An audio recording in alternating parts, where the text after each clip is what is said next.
Well, welcome once again to the Party of One podcast, the actual play RPG podcast where the gaming table is always set for two. I'm your host as always, Jeff Stormer, and this week on the show, I am joined by Brian Hazzard for a game of Tales of Clockwork and Chaos. Tales of Clockwork and Chaos is a role-playing game of rebellion in a steampunk world. Using the push system by César Capacle, players take on the role of ground dwellers, organizing a rebellion against their automoton overlords and ousting the sympathizers at the top of Cogsmyre society. The game is one of the entries in One Night Worlds, which is a collection of one-page, zero-prep, GM-less role-playing games that Brian kickstarted last year that have mostly fulfilled at this point and are mostly available on itch.io, including Tales of Clockwork and Chaos. You can find more information about Tales of Clockwork and Chaos, as well as the rest of the One Night Worlds collection, in the show notes. And with all that said, let's go ahead and throw it over to me in the past so that he can get started with the show. Take it past me. Thanks, future me. This week, I am so excited to be sitting down with Brian Hazzard. Brian, thank you so much for coming on Party of One. Thanks, Jeff. I've been looking forward to hear you thank your future self for a while now.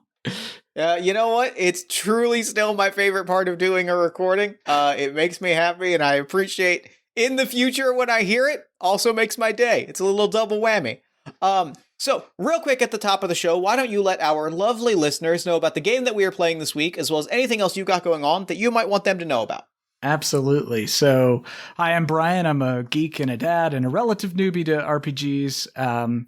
But today I'm excited to be playing with Jeff a game called Tales of Clockwork and Chaos.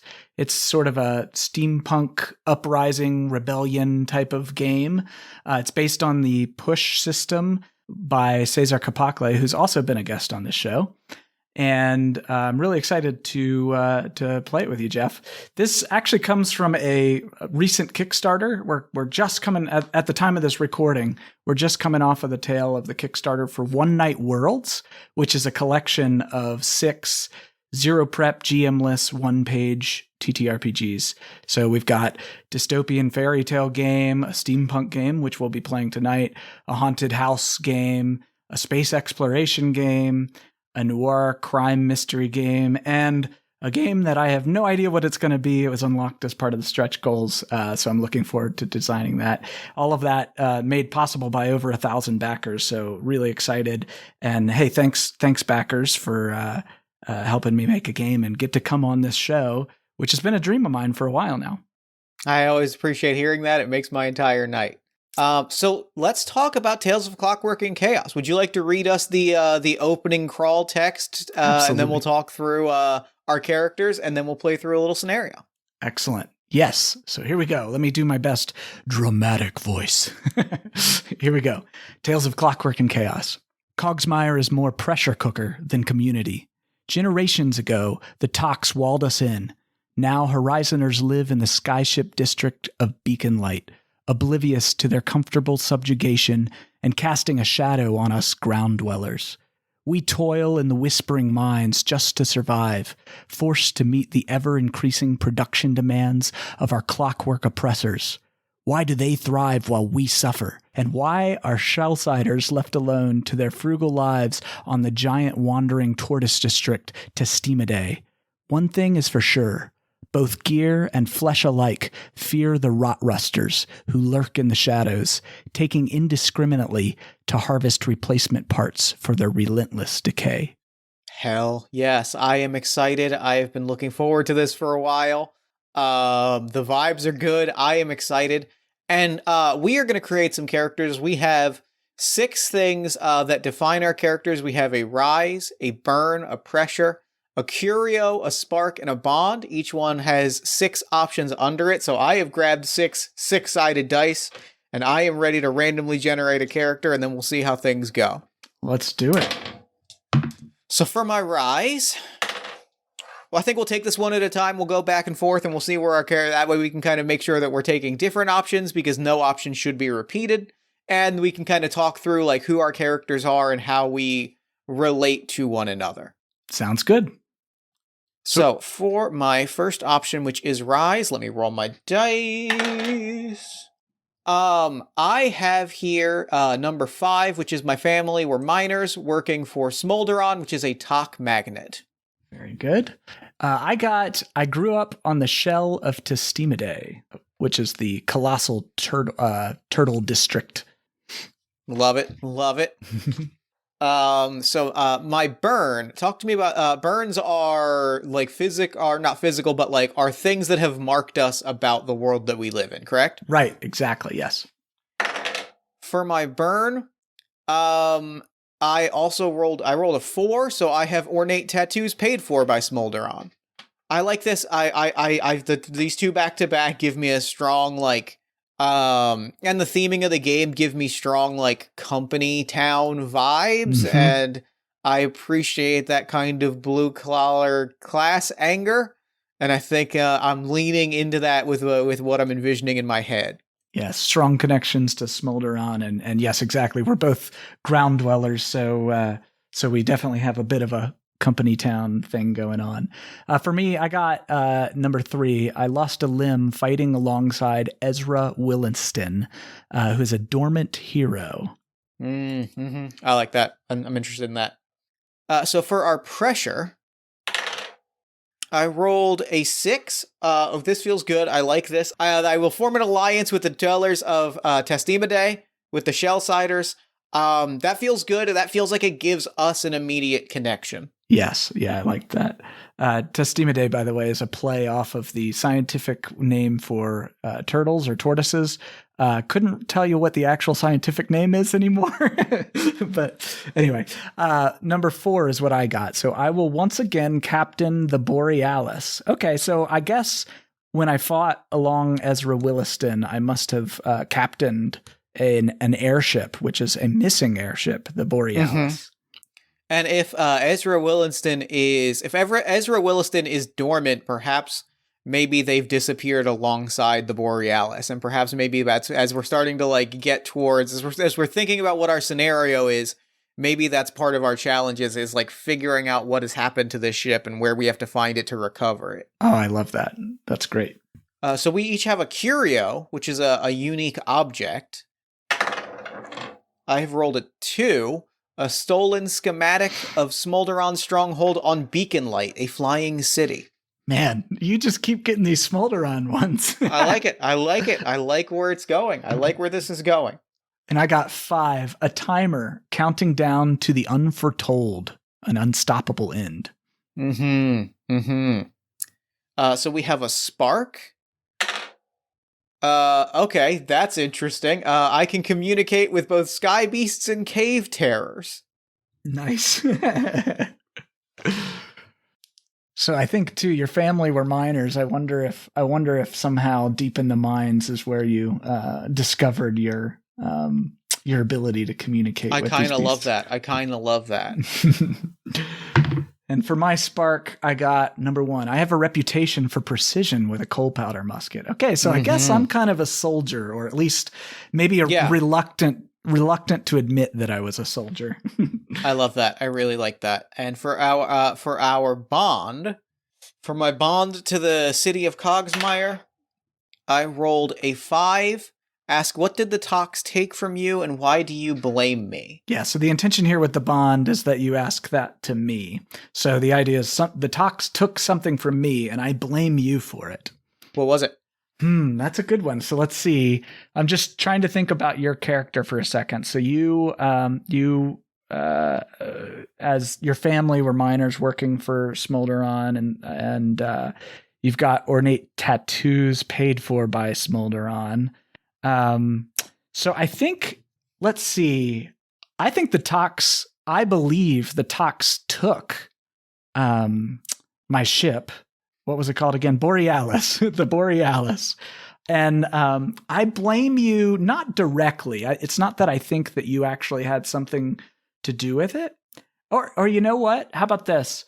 I know that I was maybe the sort of the Tox sort of flesh henchmen, if you will, tend to have tattoos very similar to yours.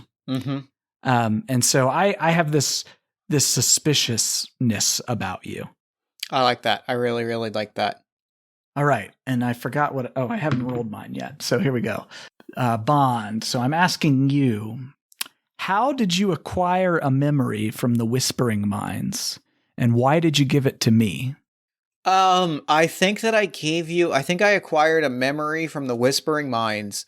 I imagine that my character at this point has been, I am saying that I have at this point, been fighting, been actively, fighting, Smolderon for a fair while. I think this character is already existing in a place of, essentially guerrilla warfare.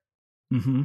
And I think that, part of that was, I think I'm going to go so far as to say, Smolderon Smolderon Union Busters dropped a mine on me. They dropped a mine on me that was supposed to kill me, and it plunged me deep into a cave within the Whispering Mines that was deeper than the floor collapsed beneath me and it dropped me into a cave. Maybe this is also how I learned that I could communicate with cave terrors. I love that. And I pulled a memory out of the mines. And it was very specifically maybe the memory that I took, and maybe this gives us a hook into our first scene and pulls on a connection a little bit. And maybe leaving some of that lingering distrust on the field, because I still think that's interesting, but maybe this gives us an immediate reason to work together. Mm-hmm. If the memory that I pulled out of it was one of the last memories of Ezra Williston and was fighting against, or was flying the Borealis off to parts unknown, and there's a specific memory of where the Borealis landed that tells us maybe where we need to look for it, or at least what the signature, the distinctive land elements are there. So it gives us kind of an immediate reason to work together. If I've handed this to you as Ezra's first mate to say the Borealis is still out there and we could use it to strike back. Oh, I love that. And in some ways, I think that too gives me a reason to trust you at least a little, right? That you want to strike them. So that's perfect. Cool. That feels really good. So otherwise, we just need to give our characters some names and pronouns, and then we can start to talk through what our scenario is going to be and what the mission that is going to play out for us over the next several scenes is. Excellent. Cool. Do you have a name in mind for your character? I do. My name is Bruce Lankhammer, and my pronouns are he, his. Gosh, you're good at naming. I had some specific things I wanted to pull on, and it snapped into place. What's funny is, for some reason, I think it's because I listen to the show a lot, so brisket is the only thing I can come up with right now. So I don't want to go with that, because I think you went with that for a raccoon character's name on an episode. I did. Now that you mention it, I did go with brisket. I think, but going on that theme, I'm going to go with the last name Smokehouse. Smokehouse is good. Smokehouse is good. Smokehouse is fun. Yeah. And let's see. I want a good, strong, brawny name. Do you have any suggestions? What about Tango Smokehouse? Tango. I love that. Tango Smokehouse. And it'll be he, him pronouns. So the way that the flow of play works is that we have our overall mission, which is raising up against Smolderon, but also the Tox, and sort of building a new Cogsmyre that is better and more equitable. But our smaller focus, what we're going to do is we're going to establish the theme of a scene, establish a challenge within that scene, frame the scene, decide what our actions are, probably roll some dice in doing so, and then move to the top as we kind of resolve things as we move towards sort of an ending for our particular quest. Mm-hmm. And just by way of giving some broad context to it, one of the other elements here is that there's a list of agenda goals, that they're group goals. And so, this is the game. Absolutely, you can have a satisfying session, as we will tonight, with just one gameplay session.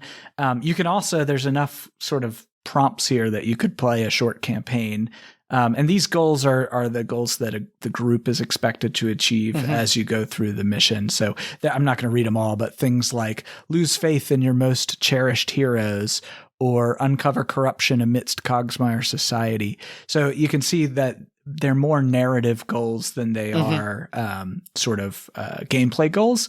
And the idea is to push the story in certain directions. So, all right. Here's what I would like to do. Why don't you go ahead and roll 1d6? I will also roll 1d6, and that'll narrow us down onto, that'll allow us to roll on the matrix, as there are 6d6 tables. So we will, one of us will roll, would you like to roll for the table or the specific result on this first scene? I'll go for the table. All right, then I have rolled 1. What table are we rolling on? Interesting. Okay, so it's table 3. The crushing weight of small... I mean, that feels pretty good. Like, that feels pretty good for, like, we have... The vibe that I'm getting is that you and I have just met up. Like, I have maybe just presented you with this information, right? Like, I have just given you this idea that Ezra and the Borealis are still out there.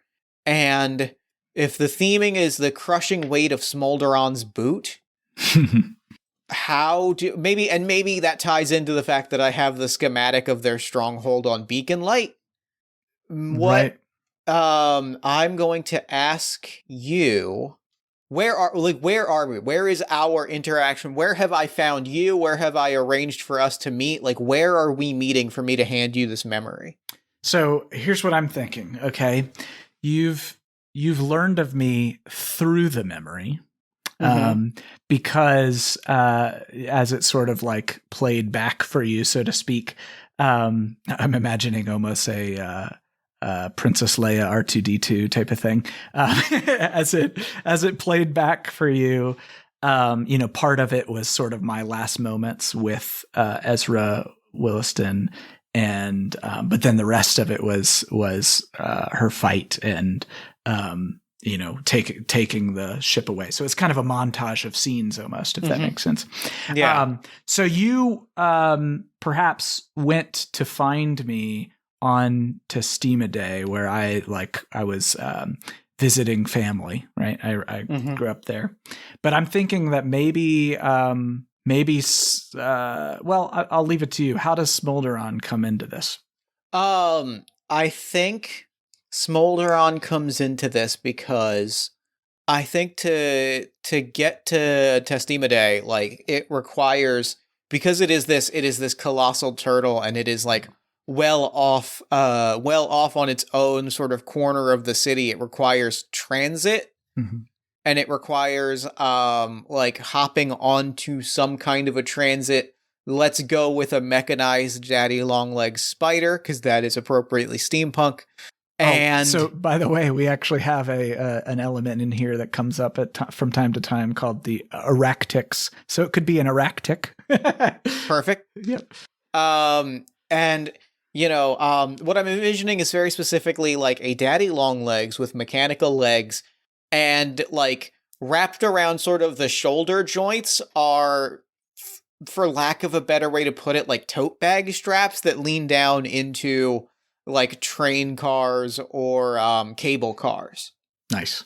And I think while riding on this Aractic, I think I am spotted, and there is a chase scene that unfolds across Testima Day as several Smolderon enforcers, and we see these distinctive tattoos chase after me, and I find you mid-chase. I love that. Excellent. So, where on Testima Day do we find do I and several Smolderon enforcers find you? All right. So I think it's my it's got to be my favorite pizza shop. Gotta be. That feels good. That feels good. Excellent. So what's our goal here? What's the challenge? Is it just escape?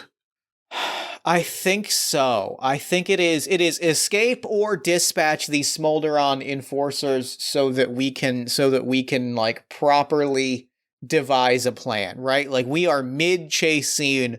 Excellent. And I think if I can set the scene a little bit, You are walking out of your pizza place with a pizza in hand, and there is a commotion on like this long city street.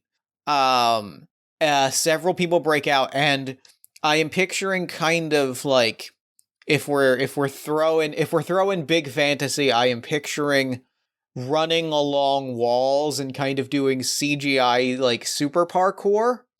And like I imagine chasing and fighting through these enforcers. I come crashing through. I lock eyes with you. I dash past the crowd, and I wipe a thumb across your forehead, and like a tattoo appears across your forehead and then disappears in an instant. And that is like you receive, like you are awash in these memories of Ezra, including where the Borealis has touched down. Nice. So it's like, this is like a steampunk Matrix scene. I love it. Yeah. And it's just like you have been fully thrown into it. You have this memory has appeared to you. Mm-hmm. And maybe there is what happens in the moment. There's like a peak action movie, like a moment of stillness between us as the memories kind of settle into your mind. What do you say? What do you do? How do you react in that moment? I think I take a big bite of my pizza and I'm chewing it and I say, let's go. All right. And I crack my knuckles and we start to go, which means I think we are going to roll some dice here. All right. So how many of these henchmen are there, you think? I'm picturing 3. I am picturing 3 of them, and they are, like I said, running along the walls, doing some kind of like Matrix-y action. I'm trying to decide if it's... I was thinking originally like a magic-y thing, but I kind of want to lean into the techiness, and I think that there are, especially if it is Smolderon, they've got like some jet spray, like jump jet boots, and like various mechanical things that they're kind of like flying around with. Nice. Okay, cool. So I think I've just said, let's go. Right. And maybe it's unclear to the viewer of this scene whether it's an aggressive, like, let's go, buddy, that sort of thing, mm-hmm. or let's go together, right? That sort of thing. And so I kind of aggressively push you. It seems like maybe it's a fight thing, right? But actually, I'm pushing you out of the way just as one of these henchmen sort of dives through you. And at that moment, I'm pulling my cold powder musket, like, which I of course always keep strapped mm-hmm. Onto my back, off of my back, to take aim at one of the approaching henchmen in the distance. And so I think if you're cool with it, I'll take the honor of the first roll. Go for it. Yeah. Okay.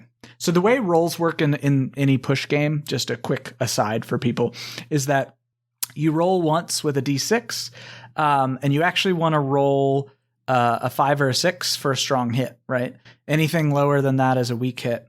If you get a weak hit, which means that there will be a complication in addition to you getting what you want, you can take the risk of rolling an additional d6. But if you do, you have to add it to your result. And if you get a 7 or above, it's a miss. So you get what you don't want. And there's a complication, right? Okay. So I take aim at someone in the distance. I'm hoping that I hit them and not the water tower behind them. And I'm going to roll.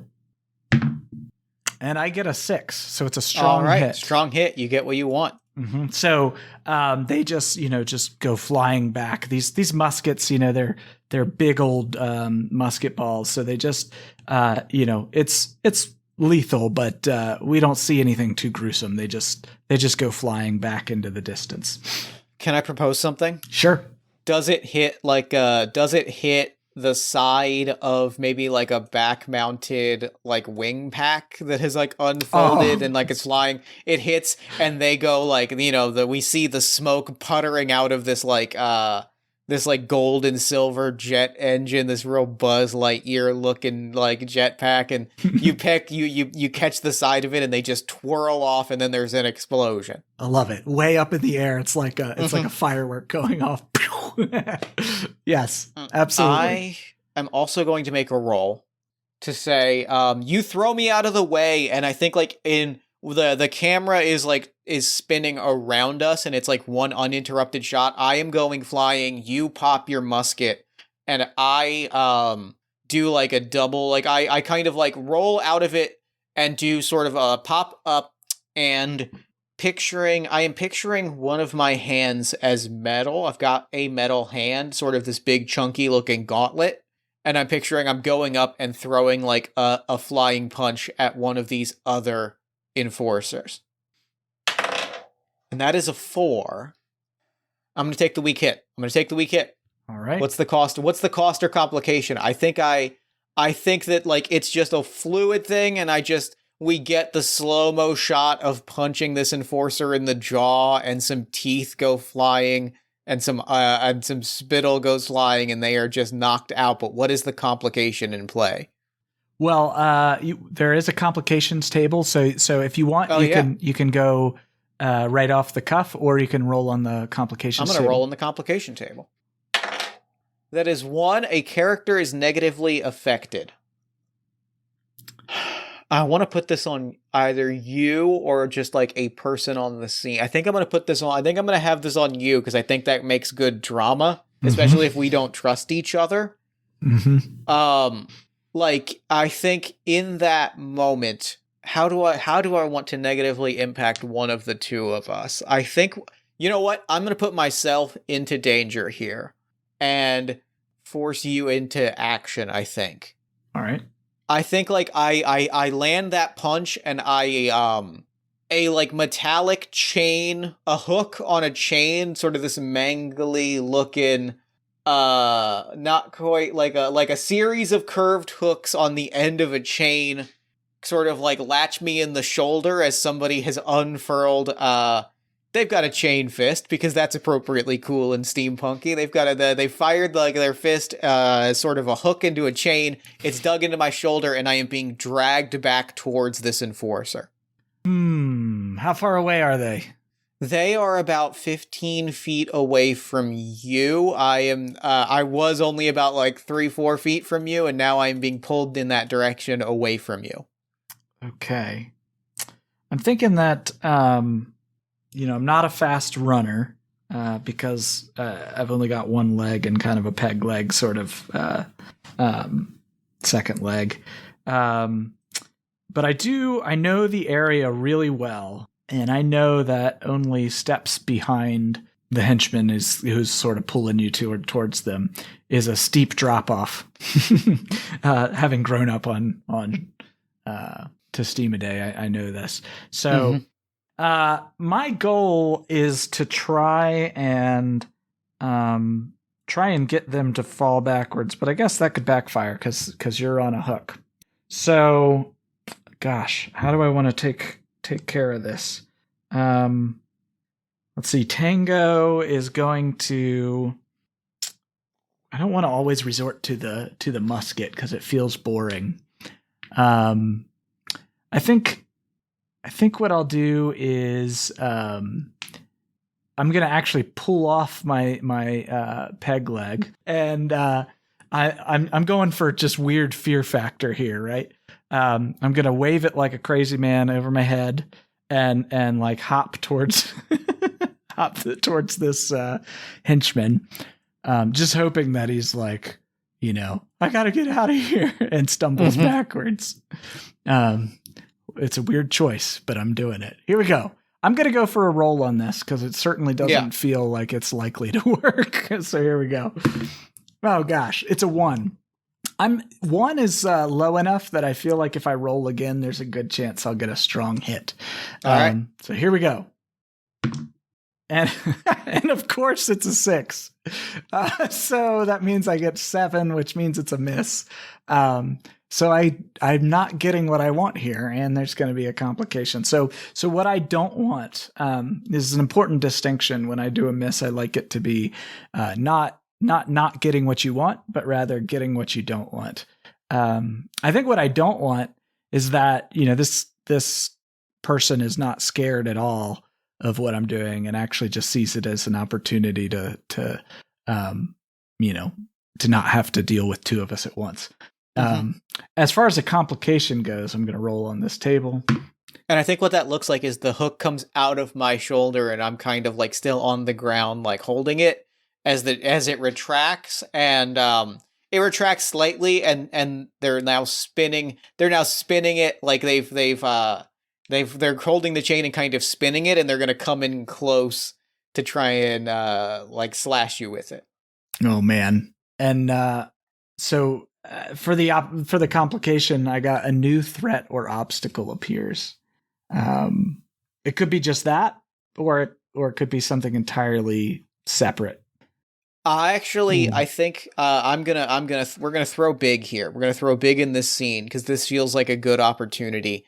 We see I think I am nursing my wound, right? Like I'm screaming and rolling. I just had a giant hook rip out of my shoulder. There's blood. I'm rolling and I roll and I see the unconscious enforcer, and I see like the body of this other enforcer that blew up in the air like collapse down, and I see what do we want rot rusters to look like in this? What is the visual you get? Because I think what happens is, because there are dead and unconscious people with like mechanical parts, because there is metal to be harvested. Because there's metal to be harvested, I think the rot rusters like appear. Yeah. So, I think first of all, there's just a smell. That's the first thing you notice, is there's some kind of, just a fragrance. It's kind of, like a roadkill that's been sitting in the sun too long kind of smell. And the next thing is you hear the sound of like sewer grates, sliding like all around us. And as far as the visual, I think that, that whole roadkill sitting in the sun thing, I think also applies for the visual, except that there is, there's a bit of that, and there's a bit of like shiny, beautiful, new metallic parts, sort of spliced in unexpected ways as well.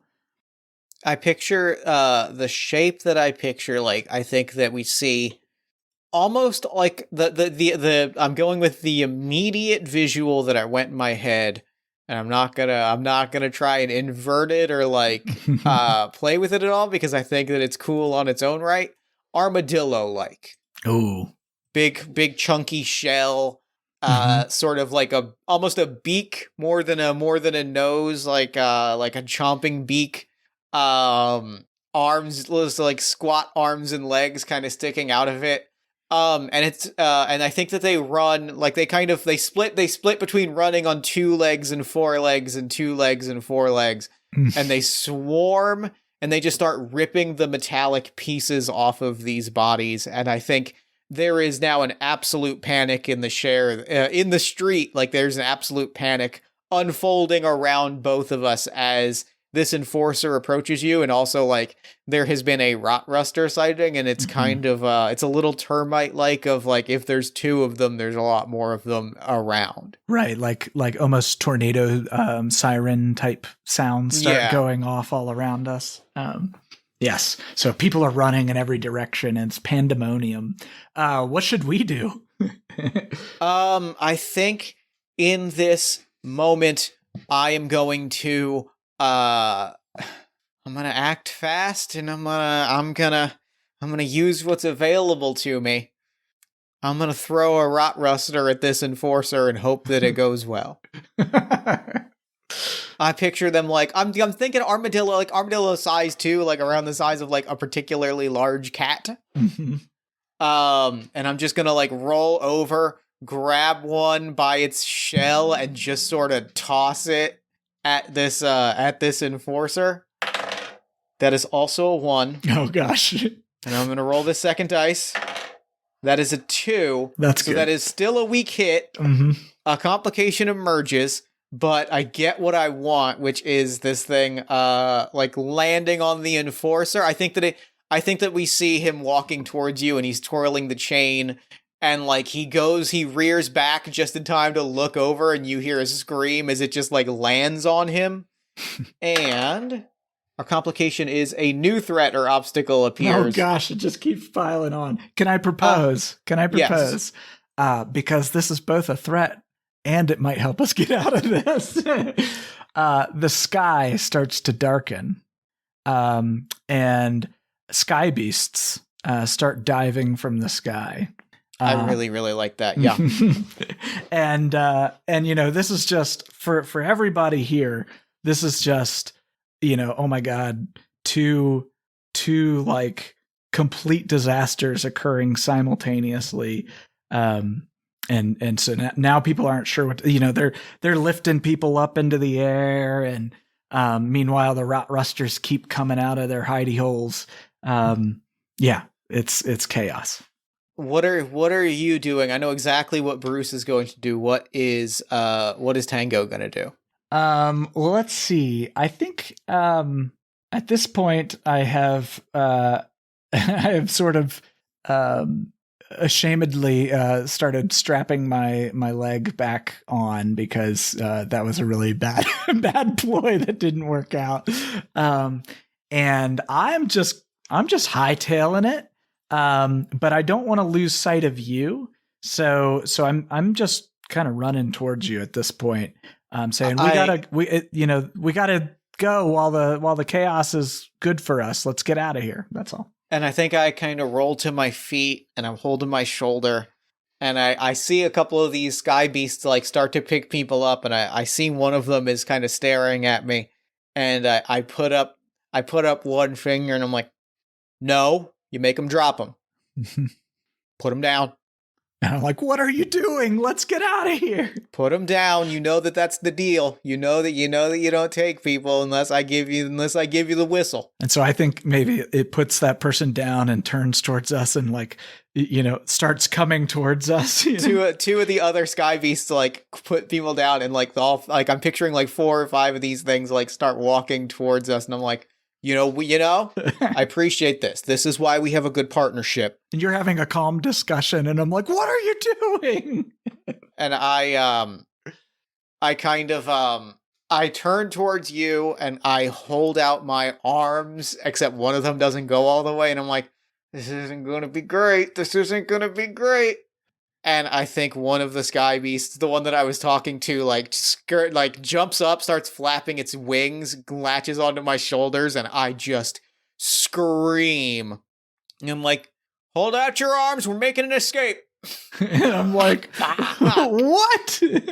So I hold out my arms, and yeah, it just grabs onto me, and we fly off into the sunrise.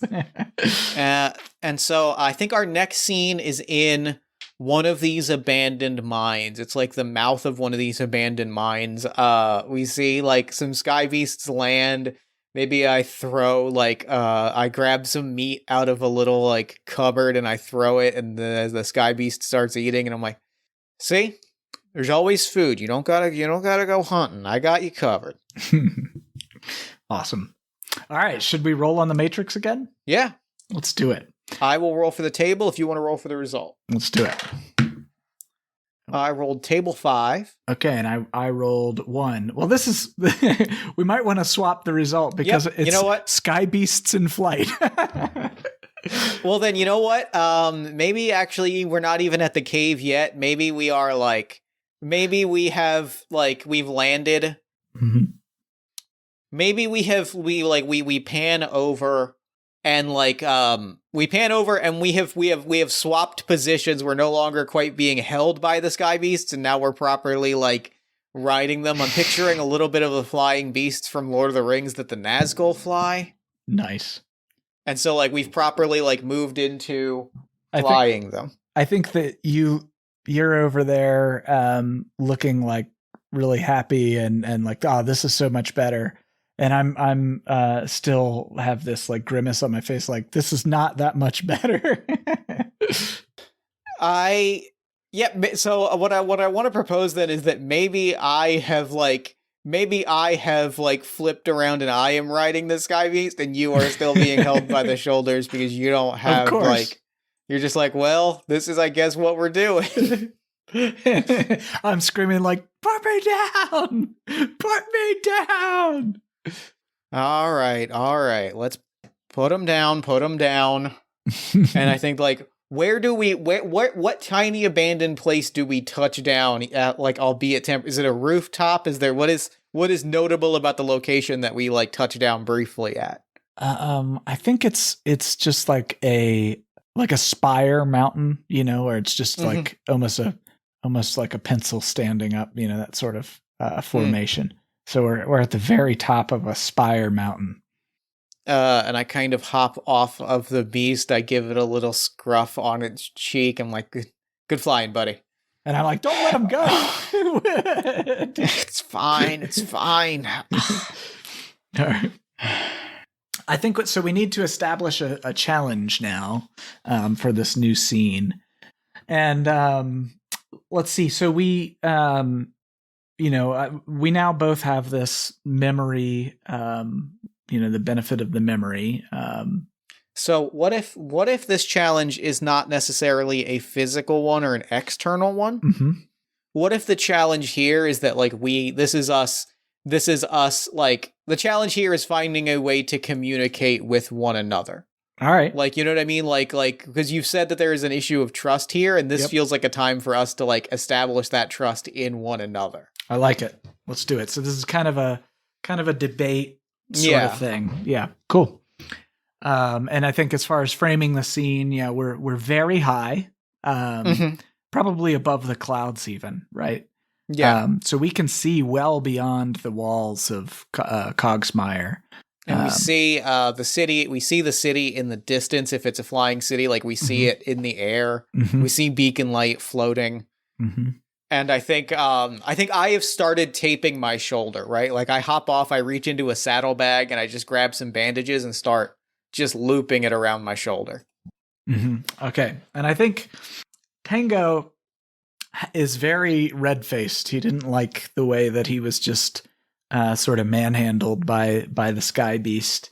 And while he's clearly very excited about the prospect of having some knowledge about where the Borealis might be, the fact that it came from you is of course suspicious. So I think I'm going to walk up to you while you're sort of digging in your satchel and taping your shoulder. And I'm going to say, so what's in it for you? Bruce, by the way. Okay, what's in it for you, Bruce? Thank you. And I kind of stand up and I spin around and I think we're even so high up that we're kind of viewing the flying city. We're seeing beacon light maybe at a slight downward angle. Like this might be like the highest point. This is where the Sky Beasts like make their nests. And I'm looking down. We're going to launch a raid. We're going to take over beacon light. And we're going to start something new, something better. Or maybe just get payback. I haven't really decided that far out yet. That's more of something for the thinkers. I'm not really the thinking type. Assuming that you're even being honest with me, and your tats say you're not. Fair. Of course, you're young and idealistic, and you still believe that it's possible to beat him. But I've already done my part. I fought hard, and it cost me my leg, my friend, and my ship. What have you done? Your friend is still out there. The ship is still flyable. And the dream, well, that's up for debate, I guess. So you think we can build something new, huh? I think we can burn down what's here. What comes next is for somebody a lot smarter than a guy like me. You keep saying we. What do you think you can do? I think I crack a smile and I put my pinky in my mouth and I give a whistle, and the Sky Beast starts circling, and then I give another whistle and they stop. And I look at my metal hand and I kind of close it into a fist and reopen it a couple times. And I'm like, well, that's one. Fair enough. Two I could show you, but we'd have to be in a cave. All right. Plus, I could take a punch, I think, pretty well. And frankly, there are worse qualities to have in a fight. All right, but we're going to need more than just you and me, kid. That's where the Borealis comes in. That's where Ezra comes in. We get a symbol. From there, we get a crew. It all sounds so great. But listen, Ezra was the hero of the last rebellion, the failed rebellion. She could have taken down the Tox, but she didn't. She ran. Or at least that's what I thought until you did whatever you did to me back there. What was that? That was a gift straight from the Whisper Mines. From the Whisper Mines to my thumb to your mind. And the Borealis was taken from me by people like you. People with those same tats. The Borealis was taken from you by Ezra when she fled. The Enforcers, well, they were just what she was running from. You've got a point there. You're not wrong. All right. But as I see it, you can call me a dreamer, but I see two possibilities. Let's hear them. Either we bring Ezra on board and she finishes what she started, or we let her live her life on the run and we take her ship and we start our own rebellion. To me, that feels like a win-win. And I think also your pressure might feed into this too, by the way. I will forge an alliance with the Shellsiders. I think there's an element here. So Tango says, all right, Bruce, I'm Tango, by the way. Pleasure. I lost a limb in the last war, but I've got 3 more left. So, hey, if this one fails, I'll still have 2 more, right? But that is the kind of optimism that I like to hear. But even if we get the Borealis, and even if we get the legendary Ezra Williston back on board, we're still going to need more bodies, more flesh to throw at the Tox. Where do you propose we get them? You keep saying Ezra was the hero of the last rebellion. So what if I suggested to you that you knew more people willing to fight than you think? And I think that, as he says that, he kind of, steps past Tango and looks in the opposite direction from Beacon Light towards the turtle shell and just kind of stares. Whole lot of people, awful good hearts, just need a push, just need a reason to fight. Turns back towards you, puts not a hand on your shoulder, kind of shoves you with 2 fingers in the shoulder a little bit. They need somebody to look up to and to fight on their behalf and to show them that they can fight. Well, I'll give you this. The Tox would never see him coming. Let's do this. Maybe makes them the perfect backup army. All right. I think Tango's in. I don't think there hasn't been anything we've needed to roll for this scene, but it hasn't really felt like we needed to. Mm-hmm. That feels good. Let's set up our next scene. I think, why don't you roll for the table? I'll roll for the result. Sounds good. All right. I got a 1. Sometimes dice rolling is magic. Okay. Because I rolled a 5. Nice. Ezra Williston's dream reborn. It has gone well. I think this has to be us finding Ezra's hideout and finding the Borealis. And to an extent that kind of requires, I think that this is a little bit of a montage, and it requires a little bit of dream interpretation. We're scouting things that we're scouting visuals that match certain angles and things. And that is sort of, I think the challenge is find where the Borealis is hiding. Right. So do you want to play through the montage, or do you, or how do you want to handle that? I think so. I think I want to play through the montage because I think that like what I'd like to do is maybe make a couple die rolls. Describe how each of us are searching for Ezra's hideout. Maybe we describe one or two approaches. We roll some die, and we take any complications that we get and we carry them through into the next scene, which will be us like meeting Ezra, discussing if Ezra wants to join up with us, and possibly getting into a big chaotic fight, and then that'll be a good cliffhanger. That'll be a good like ending beat for this chapter. Love it. Cool. So how is Tango when faced with finding this place? How is Tango? What's your approach?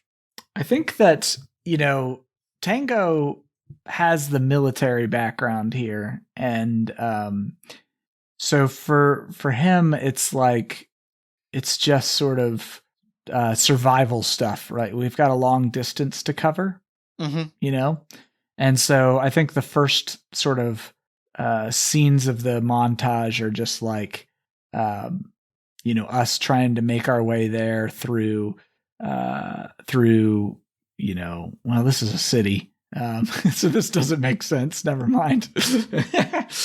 Well, I mean, there's like it doesn't and it does at the same time because like you're relying on like a military like directional background, like your tracking skills. Given the fact that like we don't have a clear picture of like where this, like we have like a vague idea, but I think that we get a sense of like you kind of moving through the streets and like stopping on, like fire escapes and outcroppings and kind of like looking out at the skyline and matching it to the memory in your head and going like, it's not this angle, it's gotta be. And we're kind of like, we see you kind of like stalking the skyline. Yeah. Yeah, I think it's sort of that almost naval sort of skyship star charting, if you will. To get us there. I'm following the constellations and all that. That's great. I love that. Cool. Give us a die roll. Let's do it. All right. So hopefully I'm leading us in the right direction. Here we go. All right, and I got a 5 right from the get-go. So I think I've led us to a landmark that is in the memory. What's that landmark? That landmark is a retired skyship, right? It is one of these like big honking. It's got like a battleship aesthetic, and it's like in a dock, and we see it from an exact angle, and we see the sort of memory overlaid on top of it, and we kind of follow through. And I think within that, my thing is like we see that, and we see the camera kind of swirls around you as we see the scene exactly as it was laid out in memory, and then we see you, and over your shoulder behind you, we see a sky beast swoop. And I think that like how I am contributing here is like flying through and like scouting, and also there is a moment where there is like something that we need. Maybe we need something from like a safe house, right? Like there's something that we need to get where we're going. Maybe it is like papers, or it is like access to an arachnic, and like we see two sky beasts just like tear into this safe house as I kind of hop off of my buddy's shoulders and kind of just start collecting things. And that is a 6, and that is exactly what we see. It is just chaos. As I grab things, I walk through a door, I give you a 2-fingered salute, and we just keep making our way through. I think another piece is that we know that if we find the Borealis, we're going to need some ultra refined coal powder to fuel it, because it's obviously been sort of hidden away for quite a while and not well fueled. So I think part of this is that I, on our way, do a sort of an infiltration of a refinery to get. It's just a small vial, but this stuff is so refined that it'll fuel the Borealis for our whole battle. So let's see how this goes. I'm infiltrating the refinery. Mm-hmm. And I roll a 1, so I am going to try again, and hopefully I don't roll a 6. Here we go. And I've rolled a 6. So, incredible. All right, so something has gone wrong here. Roll me a complication, and we'll carry it through into the next scene. I love it. Okay, here we go. And then we'll describe how you don't see this complication, and you don't see that this complication is building in the background. Yep, here we go. So okay, it's that 5 again. A new threat obstacle appears. As you sneak off with it over your shoulder, 2 more enforcers with these tattoo symbols, one of them kind of peers you and taps another one on the shoulder, and they have started to follow us. Oh man. Okay, so I think I'm slick and have gotten off scot-free, but we have a tail now. Okay. And we've got the documents that we need. We've got a location. We've got the powder. The only thing left is getting us there. And I think I finally I gesture for you to sit onto the shoulders of one of the beasts, and I'm going to fly us where we're going. Excellent. And that is a 3. I'm not risking it. All right. So we'll take a complication. Mm-hmm. That is a 2, which is a character is put in danger. And I think the thing that has put us in danger, I think I've described these saddlebags. I think that we see rustling in a saddlebag, and we see a rot ruster. As we start to take off in one of the saddlebags of the sky beasts, a rot ruster crawls inside. Oh man. So when we get there, we're going to have a mirror of the fight scene we had in the beginning, but with Ezra, and now we're both trying to convince Ezra to take up the cause. Excellent. All right. So let's roll for our what the complication or what the scene is for our final scene. All right. Or do we want to carry through Ezra Williston's Dream Reborn? Yeah, I think that makes sense. That was all just a montage leading into it. Yep. That feels great. Cool. So where is Ezra hiding out? Oh, that's a great question. I think so. There's I just rolled on the table anyway, just to see if it inspired something for me, and I got Rising from Death Creeper Ruins. So I think we'll keep our Matrix result of Ezra Williston's Dream Reborn. But what if Ezra has hidden out with the Borealis at the famed Death Creeper Ruins? That feels great.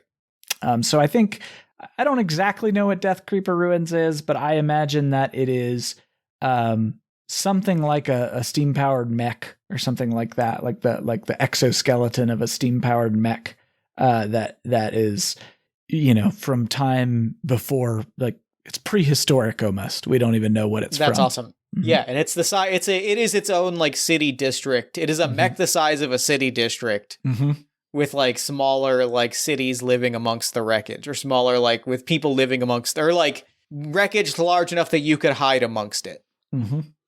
So we find Ezra in the hand of the ruins, and we see these giant obelisk-like fingers. Ezra is sitting on a stone, carving, just doing some carving, maybe crack something open, and is, just real, obviously, visibly roughing it. Nice. So I think when she sees me, and she obviously knows me well, how do you think she reacts? I think that she sees the sky beast shadows overhead, and goes for her own musket, and then Bruce jumps down and the musket is pointed at him, and then you kind of fall behind. Do you fall gracefully or do you fall on your face? Oh, it's got to be falling on my face. I think. Oh, how about what if I actually fell before? So the first thing is just splat, but I'm kind of crumpled on the ground, so she hasn't actually seen me yet. You know? Yeah. So she hears that, and then she sees me fall. I've got the musket pointed at me, and I'm like, I really thought you taught him better. I thought you taught him how to walk on a skyship. So I'm sort of like crawling to my knees and getting up, and I say, "Hello, Ezra." And she like leans the musket on a stone, head in hand. I don't know whether to be impressed that you found me or furious that you are so bullheaded that you showed up to try and convince me to fight some fight. And before you say anything, that's why you're here, isn't it? Ezra, you cowered out of the last fight. I don't care if you fight in this one or not. All I want is the Borealis. And I think Bruce over your shoulders, like, I actually would not turn down her fighting in this fight, frankly. Very cool. I think what I'm angling for here is to fulfill the agenda goal of lose faith in your most cherished heroes. So yeah. Anyway, I think that exactly, like, I think that in the sense of getting what your character doesn't want, or what we both don't want, just making this an immediate weak hit moment. She just like, I picture it's not keys, it is literally like a feather. But she just like plucks it out of her belt, like, all right, it's yours. I was never here. Just like that? You really don't want to fight, Ezra? You said you don't want me to. It sounds like we're in agreement. Whatever. And I start to walk away. And I say, you know what? I spent the last 15 years thinking that you cowered and ran away. But I never lost faith that you had a reason for abandoning all the people who put their faith in you, all the people whose only hope for not being crushed by the Tox was that you would stand your ground. A reason that you walked away from that. Ezra, tell me you had a reason. And as you're saying that, shadows form over all of us as attached to like hang gliders with like, it's a jet engine and a hang glider and a drill car. So like a little tank thing with a big giant drill in the front. Several of these come hurtling towards us. And the hang gliders detach and they just drop down. And Ezra, over the roar of the engines, just says to you, you want a reason? There's your reason. Because there's always going to be more. There's always going to be more people to fight. There's always going to be more weapons, more war, more death. You had faith. And I'm sorry about that. And so as they're falling and we're about to go into battle, I flip open my timer and I show it to Ezra and I say, there will always be more people to fight for. But what there won't always be more of is time. The unforetold is coming. It's only a minute hand away. I'd like to think that we've at least made our impression on this rock before whatever it is happens. Maybe we are what happens, Ezra. Fight with us. And she pauses, and she looks around as, like, Smolderon enforcers start to jump off of these, like, drill cars, and they're kind of cracking their knuckles and, you know, pulling out, like, burning red-hot knives and things, and they're kind of starting to surround us a little bit. And she's like, and she slowly pulls out her flintlock. You get one. You get one time. And this is it. Once this fight is over, it's your rebellion. You got weapons, stranger? And she kind of gestures over to me, and I'm like, you bet I did. And I reach into my saddlebag and I grab the little rot ruster. Oh gosh. That has eaten all of the like fancy knives and guns and things that I kept in this thing. You little... No. The answer is no. And I say, of course you do. And I gesture to the sky beasts. All right. And I think I put my fingers in my mouth and I blow the whistle and the wings flap out.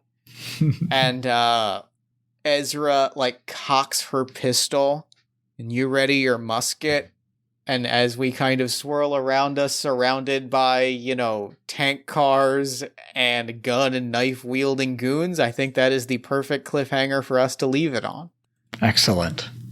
And that's game. That was really fun. Awesome. Thanks for playing with me, Jeff. This was great. I had such a great time. Thank you so much. This absolutely rolled. I think the vibes, I think this lived up to exactly what I wanted from the game when we started, and I could not be happier. Yeah, it all came together. It seemed like there were some tight threads that ran deep in our histories, and they all followed through with the story and in a short play session. You're a master of pulling a story together in a short time. So I really had a blast playing with you. I'm really, really glad.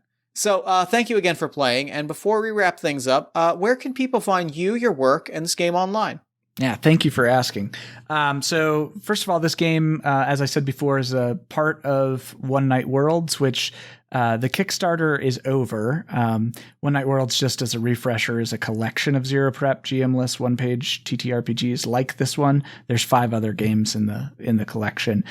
Even though the Kickstarter's over, you can still pre-order it on itch at instadeath.itch.io/one-night-worlds. If you're interested, you know, I don't just make games. I also talk about TTRPGs and other narrative games too, on Twitter and YouTube and on a podcast. So on Twitter, you can find me at InstaDeathPod. On YouTube, you could just search for InstaDeath Podcast. And if you'd like to hear audio, you prefer that format, which I think you might since you are a Party of One listener. Check out anchor.fm/instadeath. Fantastic. Well, thank you so much for doing the show. I really, really appreciate it. This game was a blast. And for now, I'm going to throw it over to me in the future so that he can wrap up with the show. Take it, future me. Thanks, past me. And thanks again to Brian for coming onto the show. That fucking ruled. That kicked ass. I had such a good time with that game. I could not be happier with how that turned out. Be sure to check the show notes for more information about Tales of Clockwork and Chaos and the rest of the One Night Worlds collection, as well as the rest of Brian's work, and be sure to follow Brian on Twitter at InstaDeathPod. Then while you're on Twitter, follow us at Party of One Pod. Then wherever you get your great content, you can find us at either Party of One Pod or Party of One Podcast, Party of One Podcast on TikTok, Party of One Pod on Tumblr, Facebook.com/Party of One Podcast. We're out there on the internet. You know where to find us. If you enjoyed the show, consider giving us a 5-star review on iTunes or Spotify. Consider supporting the show financially at patreon.com/JeffStormer or Ko-fi.com/JeffStormer, or consider heading to bit.ly/Party of One merch and picking up a Party of One t-shirt or sticker or notebook. You can also tell a friend about the show, give us some love on social media. I don't know, there's a lot of things that you can do. And if you finish the show and thought, I'd really want like 2 more great podcasts, I have you covered. All My Fantasy Children is a character creation, storytelling, and world-building podcast powered by listener prompts. You can find that anywhere you get your podcasts, or you can check out Yazeba's Bed and Breakfast at tinyurl.com/YazebApodcast. That's an actual play about a heartless witch, a cozy house, and the many people making their homes inside. Party of One is produced and edited, as always, by Jeff Stormer and Jen Frank. Music for the show comes from the song Infinite Lives by Mega Rain, featuring the D&D Sluggers, and the Party of One logo is by Evan Rowland. If you'd like to inquire about advertising rates, coming onto the show as a guest, or about press coverage of the show, email me at partyofonepodcast@gmail.com. And unless I am mistaken, that's all we do here. So until next time, thank you so much for listening. Remember to fight the forces of fascism every single day. Remember that self-love and self-care are radical and defiant acts of resistance. And as always, party on, everybody.